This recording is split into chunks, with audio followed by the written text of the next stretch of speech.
रे साला काला चिल्लाता रे ए भाइयो सब चीजवा तो बांट देले लेकिन एगो चीजवा छोड़ देले भाइयो। रे साला कौन चीज बांट देनी कौन चीज छोड़ देनी रे? सब तो चीज तोरा के दइए देनी। ए भाइयो एगो चीज नहीं के देले। अरे कौन चीज कहता रे बोलता? ए भाइयो तू ने कहले रहले भौजी में आधा आंखों कले। रे साला तो भौजियों में हिस्सा लेबे का रे? ए भाइयो देख तू गे रहले बाहर। हाँ हाँ गे रही बोल। तो बताओ भौजी के इतना सेवा सत्कार कोइनी? हाँ हाँ कोइले। तो बताओ ना तेरे हिस्सा चाहिए कि ना? रे साला ई का बोलता रे? तोरा इज्जत तो को बाकी ना रे? देखता गांव समाज के लोग कितना खराब बा, सब सुनता तोर बात। ए भैयो हमरा हिस्सा चाहिए त चाहिए ना तो अभी तोरा के अंदर करवा दे।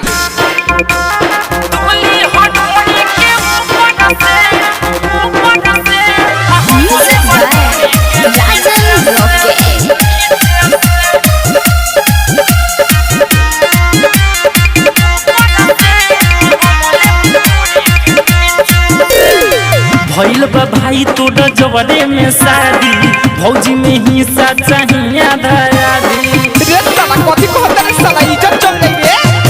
भइल बा भाई तोड़ जवरे में शादी भौजी में हिस्सा चाहिए आधा आधी। बाटी लगाव बीचे बीचे से। हे भैया सुन ले तुली हथौड़ी के ऊपर से हमले बढोड़ी के नीचे से।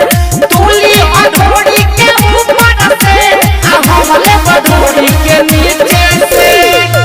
रे साला छोड़ ना रे ना भैयो चोबला ना देवे भौजी में हिस्सा तो तोरा के एक ठे काट के रखो। रिकॉर्डिंग स्टूडियो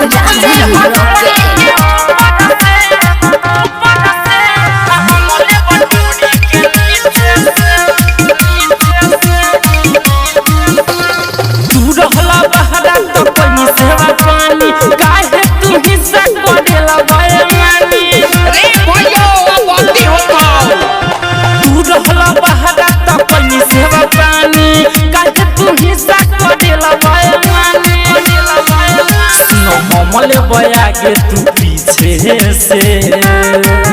सुन नमन पे करे तुली हथौड़ी के ऊपर से हमले बढोड़ी के नीचे से।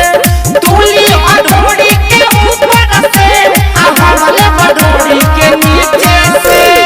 रे भौजी तू काहे भागत तारी रे? हे कैसे तेरा तारी तेरो मत तोरा के हम खियले बानी तू हमरा लगे रह। बाप रे भाई साला हमर नाम डुबा दे रे दादा। ए बेरा नाम डुबता ओ बेरा का भेल रहे? हमरे नाम हड्डी जाके सिगिरी होई अब किसा कसी कटवा घीरी। रे भइयो मान जो ना त जेल में करवा देबो। हमरे नाम हड्डी अमित गिरी होई अब किसा कसी कटवा घीरी। भागो ना नीति हाथ घींचे से। रे भगवे सकिना रे तुली हथौड़ी के ऊपर से हमले बढोड़ी के